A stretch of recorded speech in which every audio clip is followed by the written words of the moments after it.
नमस्कार, आपके साथ मैं हूं Surabhi Sharma. Full and final की करने जा रहे हैं शुरुआत, जहां ईरानी हमले के काउंटडाउन को लेकर खबर बहुत बड़ी है और हाई अलर्ट पर मिडिल ईस्ट है। मिडिल ईस्ट के इस हालात को देखते हुए इस वॉर फ्रंट से लगातार आ रही खबरों के बीच आज आपको बताएंगे कि आखिर किस तरीके से लगातार हमलों को अंजाम दिया जा रहा है और कैसे अब इन खबरों के आधार पर एक्सपर्ट्स के साथ भी चर्चा करेंगे कि अब हाई अलर्ट पर मिडिल ईस्ट है और ईरानी हमले के काउंटडाउन को लेकर बड़ी खबरें आ रही हैं, क्योंकि जहां खबर मिडिल ईस्ट में B-52 बॉम्बर्स के पहुंचने की आई है, उसको देखते हुए ये बड़ा संकेत, बड़ी आशंका जताई जा रही है कि क्या ये खतरे का आगाज देखते हुए ही बड़ा फैसला अमेरिका की तरफ से लिया गया है, क्योंकि अभी तक डिप्लॉयमेंट्स को लेकर खबरें आ रही हैं। उसी आधार पर एक्सपर्ट से एक सवाल इसलिए भी करेंगे क्योंकि ईरानी हमले के काउंटडाउन को लेकर भी बड़े दावे किए जा रहे हैं और वहीं इसी फ्रंट पर हिजबुल्लाह जिस तरीके से बड़े हमलों को अंजाम दे रहा है, उससे साफ हो चुका है कि ईरान अपने प्रॉक्सीज को बहुत हद तक एग्रीवेट करते हुए ही ये सुनिश्चित कर रहा है कि अब सीधा इजराइल पर वार हो। वहीं अमेरिकी चुनाव और उससे जुड़ी तमाम सरगर्मियों के बीच आ रहे सर्वेस के आधार पर भी एक्सपर्ट से करेंगे सवाल, क्योंकि अब नए सर्वे के आधार पर इंफॉर्मेशन होगी आपके सामने कि आखिर किस तरीके से 5 नवंबर की तारीख और मिडिल ईस्ट के इस हालात को देखते हुए मिल रही चेतावनी।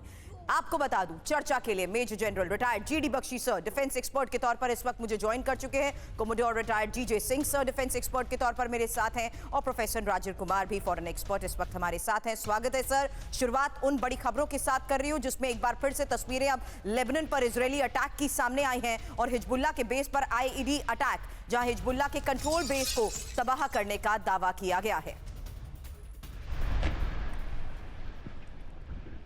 तो ये वो तस्वीर है जहां हिजबुल्लाह के बेस पर IED ने एक बार फिर से बड़े हमले को दिया है अंजाम और हिजबुल्लाह के बेस जिस तरीके से अभी भी टारगेट पर हैं, उसी के तहत ये एक और तस्वीर सामने आई है और ये हिजबुल्लाह का कंट्रोल बेस बताया जा रहा है जिसे तबाह करने का दावा किया गया।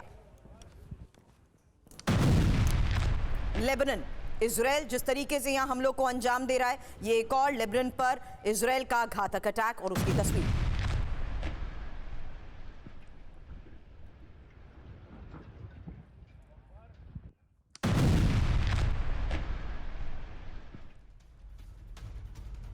और इजराइल के हाइफा में ड्रोन हमले को लेकर भी खबर आई है, जहां हिजबुल्लाह के ड्रोन को IDF हेलीकॉप्टर ने कैसे मार गिराया। देखिए, अपाचे हेलीकॉप्टर ने चेन गन से हमले को अंजाम दिया।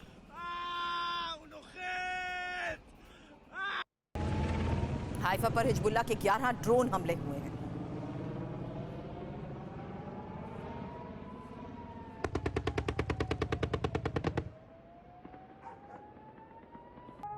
खबर अब आगे हिजबुल्लाह के तेल अवीव पर विध्वंसक हमले को लेकर भी है। हालांकि इजराइल के हाइफा में ड्रोन हमले की तस्वीर आप देख चुके हैं, लेकिन हिजबुल्लाह तेल अवीव पर भी विध्वंसक हमलों को अंजाम दे रहा है और तेल अवीव के पास गिलोद सैन्य बेस पर रॉकेट से यह अटैक हुआ है।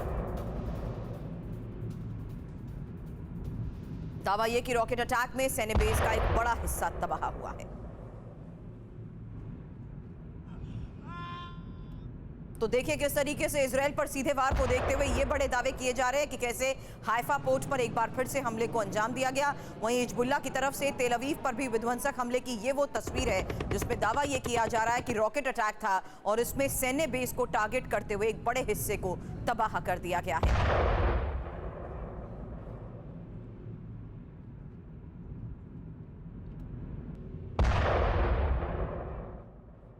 वहीं गाजा में IDF के काफिले पर अटैक को लेकर भी खबर आई है और ये कॉम्बैट व्हीकल पर यासीन शेल से हमला बताया जा रहा है। जबालिया कैंप में ग्राउंड ऑपरेशन के दौरान हुए अटैक की ये तस्वीर।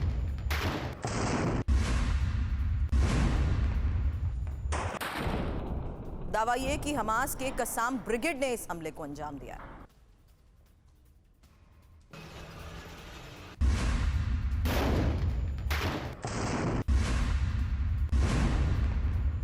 अब तेल अवीव में नेतन्याहू के खिलाफ विरोध प्रदर्शन की तस्वीर आपके सामने होगी, क्योंकि सड़क पर एक बार फिर से हजारों नागरिकों की मौजूदगी नजर आई है। प्रदर्शन की ये वो तस्वीर है जिसमें सरकार से बंधकों की रिहाई की मांग की जा रही है। हमास से सीजफायर डील की मांग को लेकर भी खबर है।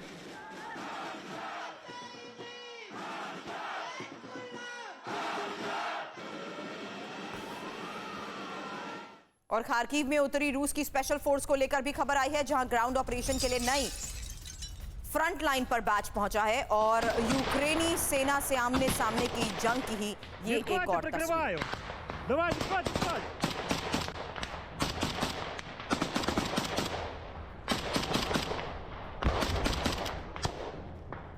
Заміна!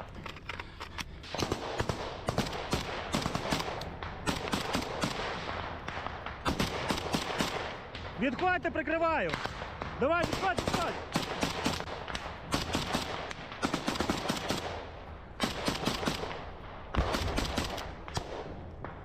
Заміна!